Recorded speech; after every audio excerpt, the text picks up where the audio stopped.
There's a hierarchy of the family. You know, there's leaking, but there's also planting of stories. Sort of not unvarnished, but varnished truth about Megxit, because it's all coming from their perspective. Because even before it premieres, some viewers are saying this documentary is not what it seems. Meghan Markle cheersing to a new chapter and taking a subtle dig at royal life. There's no doubt the Duke and Duchess have had a hard time recently making clickable content via their company, Archwell Productions. Look, I'm sure he's going to continue to be widely criticised in the UK. I think the lesson here for them, if I was on their team, I would say you kind of have to give the people what they want. And they were so arrogant, they assumed they would make it.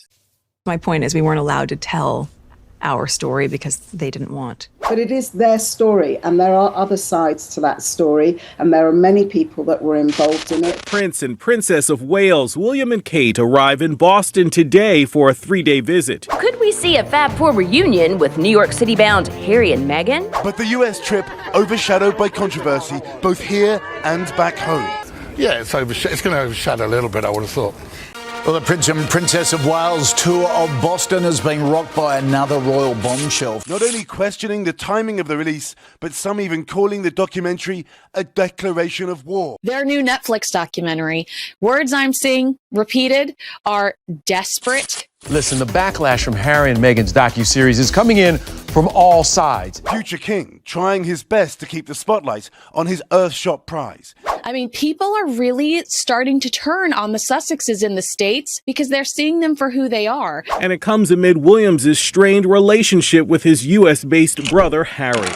When the trailer dropped on December 1st, 2022, something shifted inside the palace that very few people were willing to say out loud.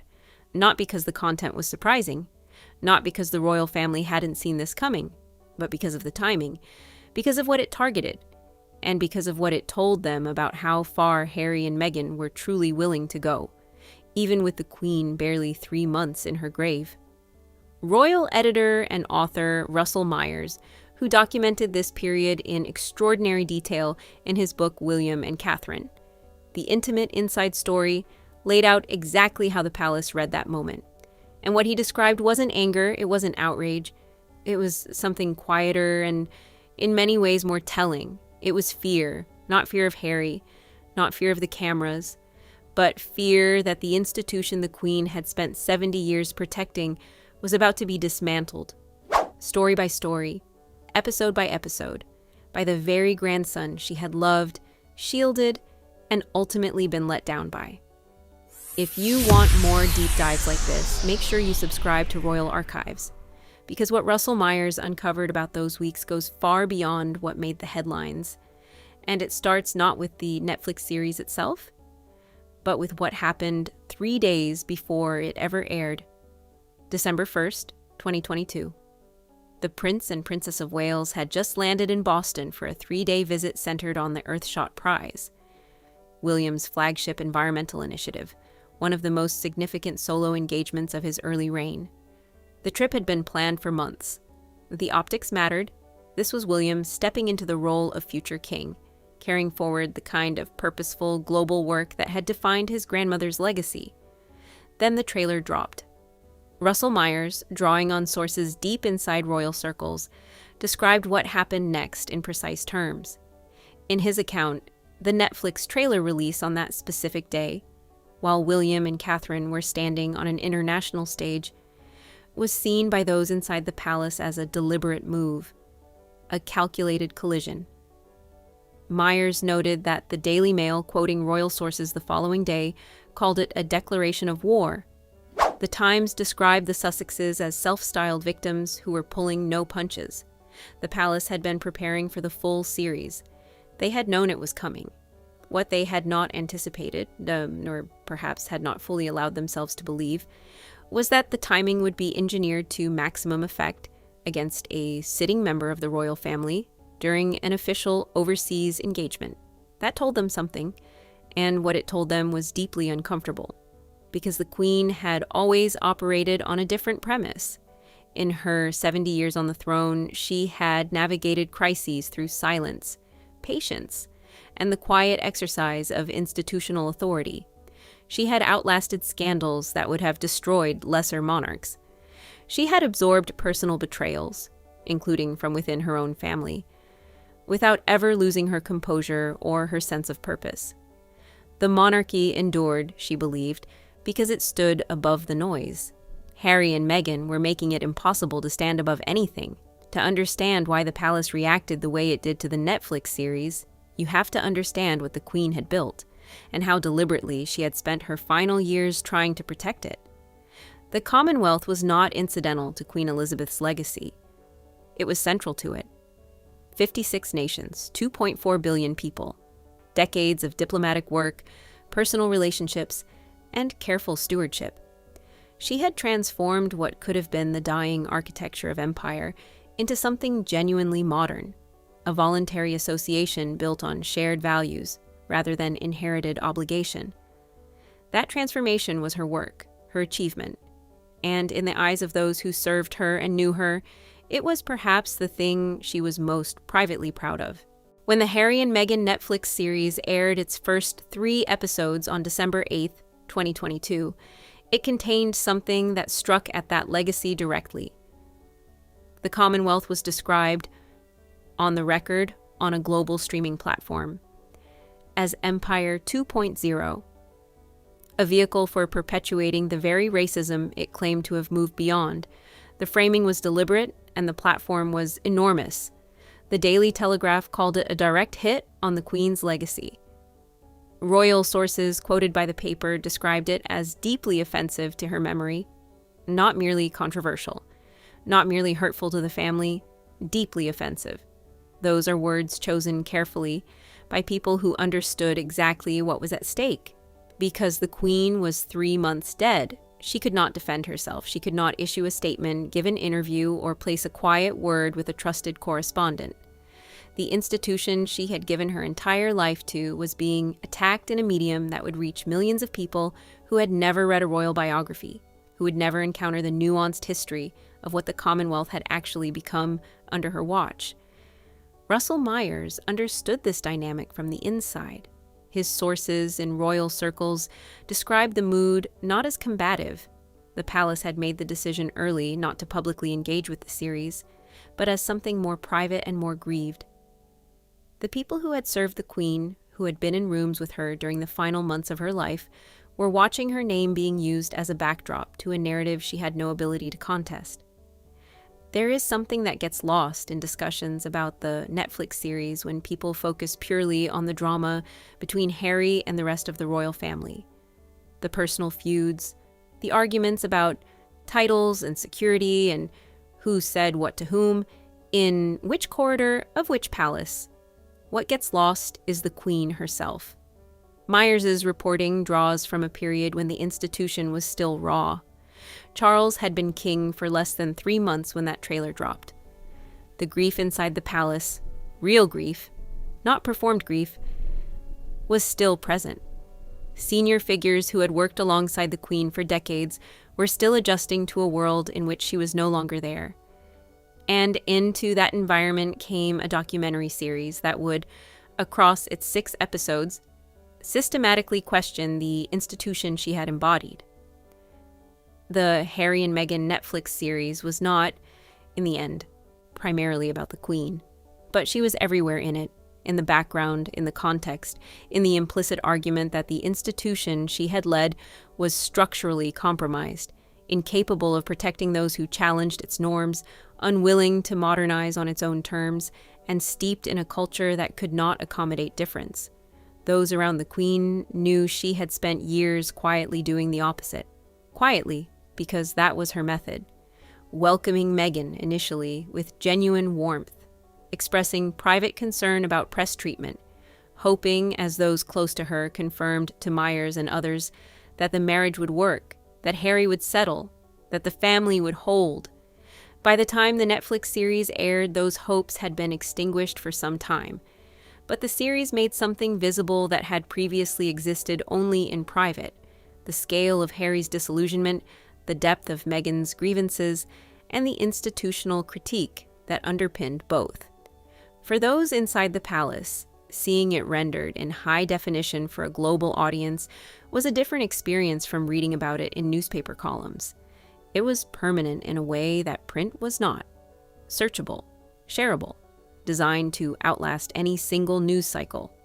What Russell Myers captured in his account of this period is the gap between how the palace appeared publicly and what was actually happening behind the scenes. Publicly, the royal family said nothing.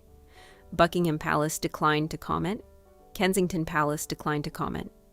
William and Catherine completed their Boston engagements as planned. The institution presented the face of dignified continuity. Privately, the picture was different.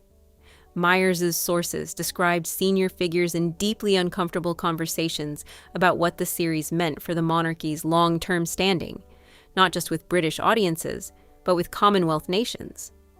The Empire 2.0 framing had landed badly in precisely the international context where the Queen had invested most heavily. The fear was not that people in the United Kingdom would suddenly turn against the monarchy.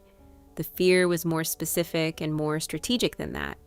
The fear was that the story being told about the Commonwealth on a global platform would be believed in the places where it mattered most. That in Nigeria and Jamaica and Australia, countries already in various stages of reconsidering their relationships with the British Crown. The narrative Harry and Meghan were presenting would provide exactly the kind of cultural permission slip that Republican movements had been looking for. This was not a paranoid reading of the situation. By the time the series aired, Barbados had already become a republic. Jamaica had announced a formal review of its constitutional relationship with the Crown. Australia was in a period of heightened public debate on the same question. The Queen had navigated these pressures with extraordinary skill throughout her reign.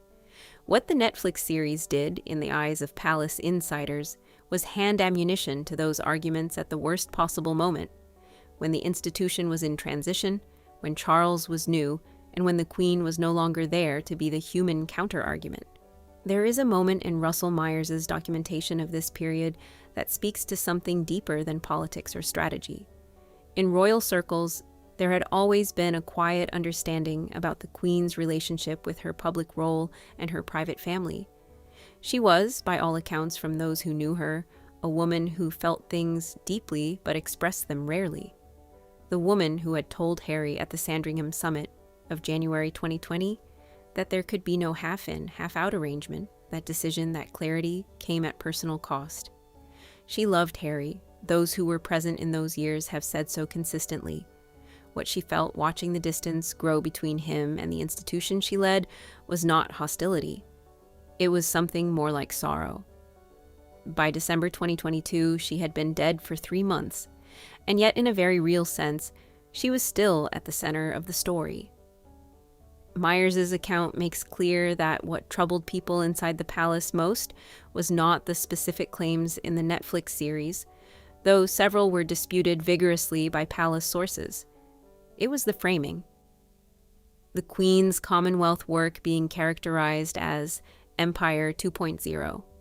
The institution she had dedicated her life to being portrayed as structurally hostile to people who looked different from its historical norm. The suggestion, running through the series, that the monarch herself had presided over an institution incapable of real change. The people who had been in rooms with her knew a different story.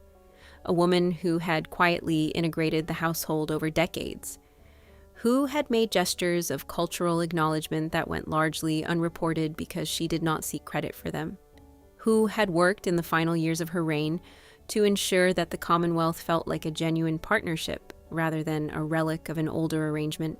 None of that was in the Netflix series, and the people who knew it, who had watched it, who had been part of it, had no platform on which to say so. The series concluded in mid-December 2022. The palace had maintained its public silence throughout, but in the weeks that followed, the shape of the fear Myers had identified became clearer. The Netflix documentary was not the end of something, it was the beginning of a new phase. Harry's memoir, Spare, was due to be published in January 2023, and those inside the palace knew it would contain revelations of a different order, more personal, more specific, more damaging to individual members of the family in ways that the documentary had only gestured toward. What the Netflix series had done in the reading of palace insiders that Myers documented was establish the framework. It had told the global audience what kind of story this was going to be. It had positioned Harry and Meghan as witnesses to institutional failure, with the Queen's legacy serving as the contested ground on which that argument would be fought.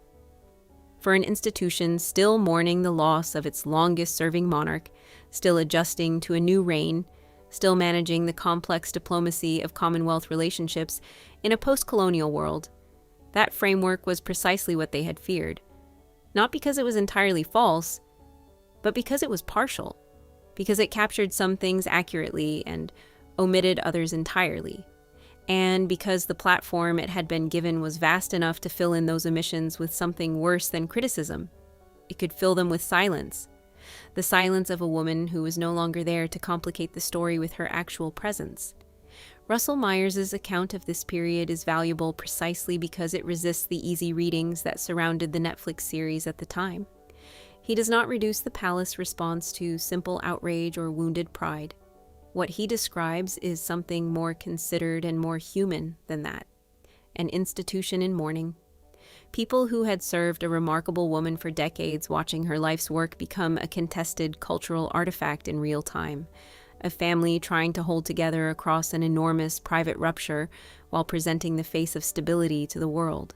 And at the center of all of it, the question that nobody inside the palace was willing to answer publicly, but that everyone was asking privately. What would the Queen have said? Those who knew her best have suggested, carefully and without claiming certainty, that she would have been deeply saddened, not by Harry's unhappiness.